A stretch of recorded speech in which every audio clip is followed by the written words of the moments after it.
2013 ബ്ലസ്സി സംവിധാനം ചെയ്ത് ശ്വേത മേനോൻ മുഖ്യ വേഷത്തിലെത്തിയ ചിത്രം കളിമണ്ണ്. ഒരുപാട് വിവാദങ്ങൾ ഈ ചിത്രം പുറത്തിറങ്ങുന്നതിന് മുൻപ് രൂപപ്പെട്ടിരുന്നു. പ്രസവം ഷൂട്ട് ചെയ്യുന്നു എന്നുള്ളത് മലയാളിയെ സംബന്ധിച്ചിടത്തോളം അന്ന് വലിയ അത്ഭുതമായിരുന്നു. ഇതേ തുടർന്ന് ഒരുപാട് വിവാദങ്ങൾ ഉണ്ടാവുകയും എന്നാൽ ചിത്രമിറങ്ങിയതിന് പിന്നാലെ മാതൃസ്നേഹത്തിൻ്റെ മഹനീയതയെക്കുറിച്ച് ആളുകൾ ചർച്ച ചെയ്യുകയും ചെയ്തു. ഈ ചിത്രത്തിലെ മനോഹര ഗാനം മലരുളിയെ മന്ദാരമലരെ.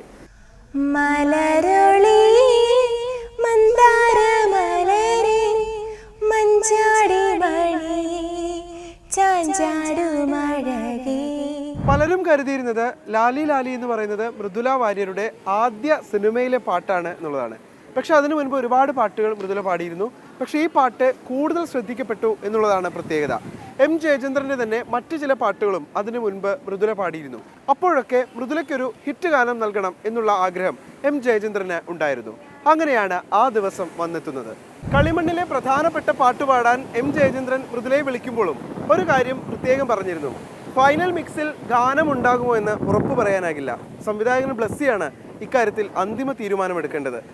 എം ജയചന്ദ്രൻ സ്വന്തം ശബ്ദത്തിൽ പാടിയ ട്രാക്ക് മൃദുലയ്ക്ക് അയച്ചു കൊടുത്തു. ട്രാക്ക് കേട്ടപ്പോൾ തന്നെ മൃദുലയ്ക്ക് അത് വല്ലാതെ ഇഷ്ടമായി. ആ പാട്ടിനോടൊരു കൊതി തോന്നി. ഈ പാട്ട് ആര് പാടിയാലും അതൊരു ഭാഗ്യമായിരിക്കും, ഇതൊരു ഹിറ്റായിരിക്കുമെന്ന് മൃദുല ഉറപ്പിച്ചു.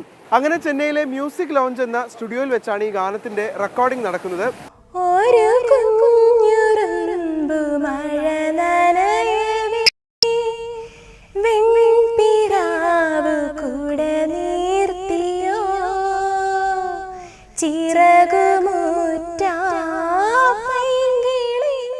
ഈ പാട്ടിനൊരു പ്രത്യേകതയുണ്ട്.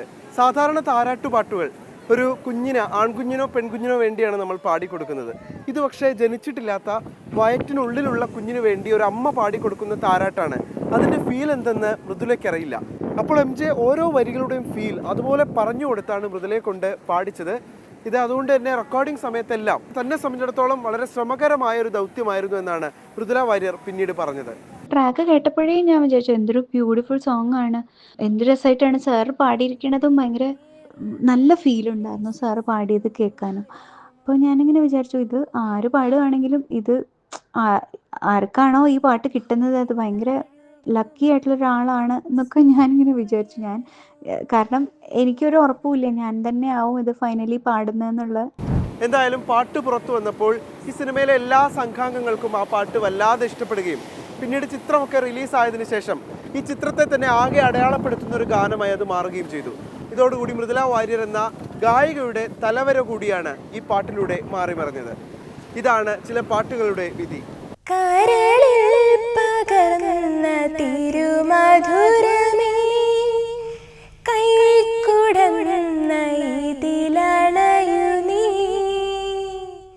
പാട്ടുവഴി ഇനി നാളെ.